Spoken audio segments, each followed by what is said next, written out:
तर ही थेट दृश्य आपण पाहतोय प्रताप सरनाईक हे आता पदभार स्वीकारतानाची दृश्य आपण पाहतोय। एसटी महामंडळाच्या अध्यक्षपदाचा पदभार ते स्वीकारतायत। परिवहन मंत्री प्रताप सरनाईकांची ही थेट दृश्य आपण पाहतोय। त्यांची राज्य परिवहन महामंडळाच्या अध्यक्षपदावर नियुक्ती करण्यात आल्यानंतर आज ते अध्यक्षपदाचा पदभार स्वीकारतायत। आत्ताची ही सगळ्यात महत्त्वाची आणि मोठी ब्रेकिंग न्यूज आपण पाहतोय। ते माध्यमांशी देखील आता लगेचच संवाद साधण्याची शक्यता आहे। तुर्तास ही महत्त्वाची अपडेट आपण पाहतोय। प्रताप सरनाईक हे आता एसटी महामंडळाच्या अध्यक्षपदाचा पदभार स्वीकारतायत। एसटी महामंडळाच्या अध्यक्षपदाची धुरा त्यांच्याकडे सोपवण्यात आली। अध्यक्षपदी त्यांची वर्णी करण्यात आल्यानंतर त्यांच्याकडे हा पदभार सोपवण्यात आला आणि तो पदभार आज ते स्वीकारतायत। खरं तर ही महत्त्वाची घडामोड आहे।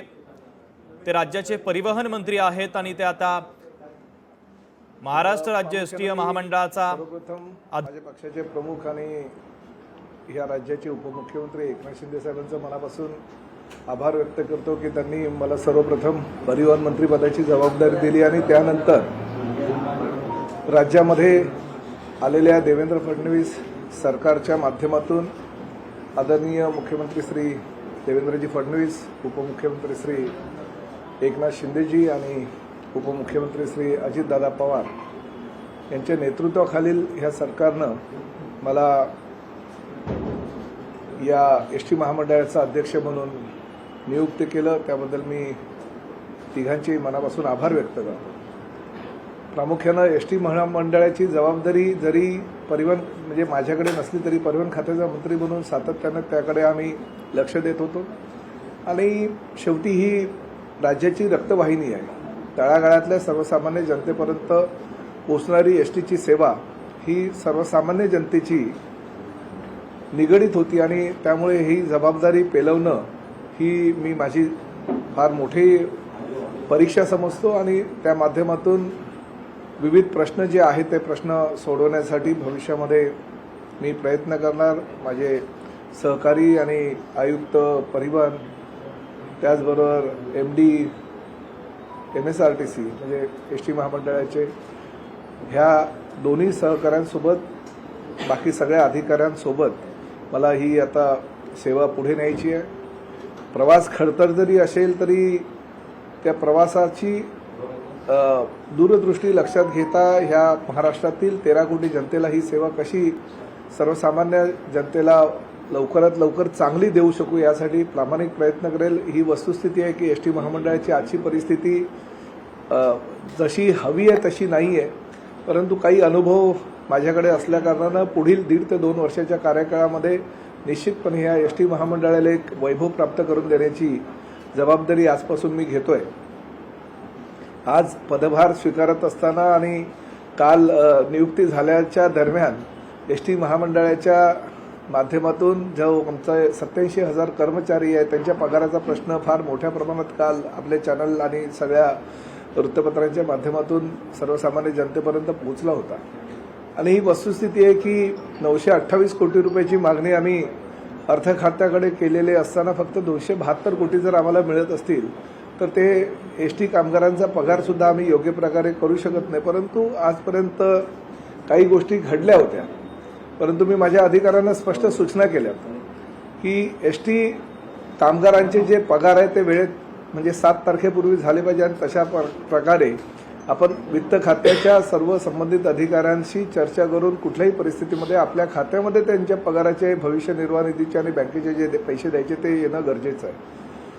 30 ते 50 हजाराचा पगार ह्या साधारण आमच्या कर्मचाऱ्यांना असतो आणि त्यातून सर्वसामान्य जो आमचा एसटी कामगार आहे तो घरातील आपलं कुटुंब चालवत असतो। आई वडिलांचा आजारपणाचा खर्च, वृद्धापकाळामुळे काही अडचणींवर मात करून त्यांना पुढे न्यायचं असतं, मुलांचा शिक्षणाचा खर्च आणि त्याचबरोबर कुटुंब चालवायचं असतं आणि त्याच तुटपुंज्या पगारातून ते आपलं कुटुंब चालवत असताना त्यांना जर वेळेवर पगार मिळाला नाही किंवा अपुरा पगार मिळाला नाही तर ही महाराष्ट्राची वास्तविकता काल एसटी कामगारांच्या ह्या 56% दिलेल्या पगारामुळे उघडकीस आली।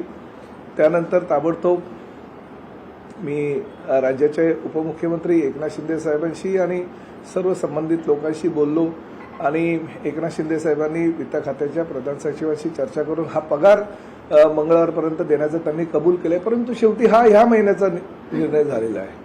सातत्याने जर असे प्रश्न निर्माण होतील तर तेही योग्य नाही. त्यामुळे ह्या बाबतीतला निर्णय लवकरात लवकर होणं गरजेचं आहे की पगार जसा शासकीय कर्मचाऱ्यांना वेळेवर दिला जातो तशाच पद्धतीने एसटी कर्मचाऱ्यांना सुद्धा वेळेवर पगार दिला पाहिजे. आणि ती वित्त खात्याची जबाबदारी आहे. आम्ही काही वित्त खात्याकडे भीक मागत नाही, आम्ही आमचा अधिकार मागतो आणि तो अधिकार जर वेळेत पोहोचत नसेल तर ते अयोग्य आहे. ह्यापूर्वी सुद्धा मी वित्त खात्याच्या अधिकाऱ्यांशी बोललो होतो की आमची जी मागणी आहे ती मागणी काही आम्ही अवास्तव मागणी करत नाही, वाढीव मागणी काही करत नाही. जे स्वतःचं आमचं आहे तेच आम्हाला द्या अशी आम्ही मागणी करत असताना ती जर वेळेवर पोहोचत नसेल तर शोकांतिका. आणि त्यात प्रामुख्याने अतिशय महत्त्वाची गोष्ट मला या ठिकाणी सांगायची आहे की आमच्या डिपार्टमेंटकडनं गेलेली फाईल वित्त खात्याच्या अधिकाऱ्यांकडनं परस्पर आमच्या डिपार्टमेंटकडे पाठवली जाते, वित्त खात्याच्या मंत्र्यांकडे सुद्धा पाठवली जात नाही. ही शोकांतिका आहे. तसं होता कामा नये.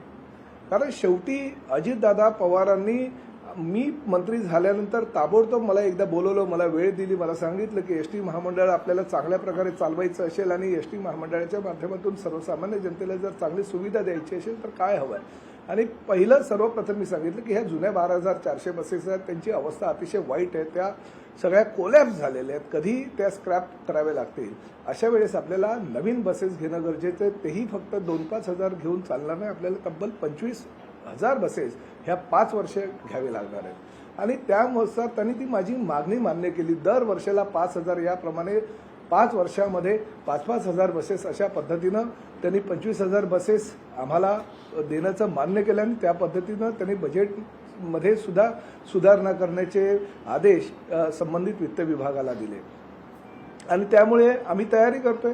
पुढल्या वर्षापासून आम्ही तयारी किती आमच्या एसी बसेस लागतील, किती नॉन एसी बसेस लागतील आणि किंबहुना 200 बसेस तर आम्ही ओलवत सुद्धा घेण्याचं ठरवलं आहे, जेणेकरून चांगल्या प्रकारचे कर्नाटक पॅटर्नचे स्लीपर कोच सुद्धा आम्ही सर्वसामान्य जनतेला जे लॉंग रूटचे लोक आहेत त्यांना देण्याचा प्रयत्न करतोय. आणि असं असताना आमचे जे एसटीचे कर्मचारी आहेत त्यांना मात्र पगार वेळेवर मिळाला पाहिजे. मी आज ह्याच दिवशी घोषणा करतो की कुठल्याही परिस्थितीमध्ये आमच्या एसटी कर्मचाऱ्यांचे पगार हे 7 तारखेपर्यंत मिळालेच पाहिजे.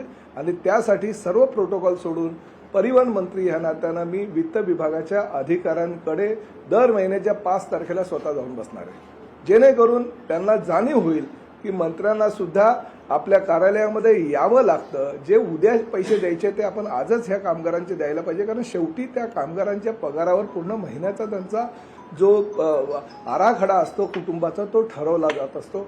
त्यामुळे आजच दुपारी 2 ते 3च्या दरम्यान मी मंत्रालयामध्ये वित्त खात्याच्या अधिकाऱ्यांकडे जाणार आहे, त्यांच्याशी चर्चा करणार आहे आणि त्यांना 5 तारखेपर्यंत पगार आमच्या डिपार्टमेंटकडे पोहोचला पाहिजे. ह्यापूर्वी काही चुका होत होत्या, त्यासुद्धा मी एसटी चे आमचे सर्व संबंधित अधिकारी आहेत त्यांना स्पष्टपणे सांगितलं. काही दिवसापूर्वी मला एसटीच्या आमच्या वरिष्ठ अधिकाऱ्यांनी सांगितलं की साहेब ठीक आहे आपण पगार पूर्ण देऊ, परंतु प्रॉव्हिडंट फंडाचे पैसे किंवा बँकेचे पैसे आहेत ते आपण जसे जसे एसटीमध्ये आपलं उत्पन्न होत राहील त्यानुसार आपण भरत जाऊ. बिलकुल चालणार नाही. आज मी अध्यक्ष म्हणून अधिकृतरित्या सही केली. उद्या जर प्रॉव्हिडंट फंडाचे पैसे असे आपण कुठल्याही कर्मचाऱ्यांचे जर वापरले तर तुम्हालाही जेलमध्ये जावं लागेल आणि अध्यक्ष म्हणून मलाही जेलमध्ये जावं लागेल. त्यामुळे प्रॉव्हिडंट फंडाचे पैसे कुठल्याही प्रकारे वापरायचे नाही असा निर्णय मी आणि भीमनवार साहेबांनी घेतला, कारण त्यावेळेस त्यांच्याकडे कुशेकर साहेब नसताना चार्ज होता आणि आम्ही दोघांनी मिळून हा निर्णय घेतलेला आहे की कुठल्याही परिस्थितीमध्ये जे प्रॉव्हिडंट फंडाचे पैसे ते वापरता येणार नाही. आणि ही गोष्ट सुद्धा ज्यावेळेस विधान परिषदेमध्ये काही लक्षवेधी किंवा काही प्रश्न आले त्यावेळेस आम्हाला चर्चेअंती कळलं. हे रोलिंग फिरवायचं काही गरज नाही. आपल्या हक्काचे पैसे जे शासनाकडनं आपण घेतोय आणि आपल्याला मिळणारे आहेत, आपण काय ॲडिशनल पैसे मागत नाही, ते मिळालेच पाहिजे वेळेवर. आणि आज सकाळी मी अजितदादा पवार यांचं वक्तव्य पुण्यामध्ये ऐकलं आणि वस्तुस्थिती त्यांनी सुद्धा सांगितलं की कुठलीही परिवहन सेवा ही सक्षम नसते राज्यातील, कुठल्याही राज्यातील. ती थोड्याफार प्रमाणामध्ये नुकसानीमध्येच असते, परंतु शेवटी कर्मचाऱ्यांचे पगार जे आहे ते वेळेवर देणं गरजेचं आहे. आणि दुसरं आम्ही पीपीपी तत्वाचं मॉडेल जे बीओटी किंवा पीपीपी तत्वाचं आहे ते सुद्धा आम्ही लवकरात लवकर त्याच्या निविदा जाहीर करू, जेणेकरून आमची एसटीची जी आर्थिक परिस्थिती आहे ती सुधारेल.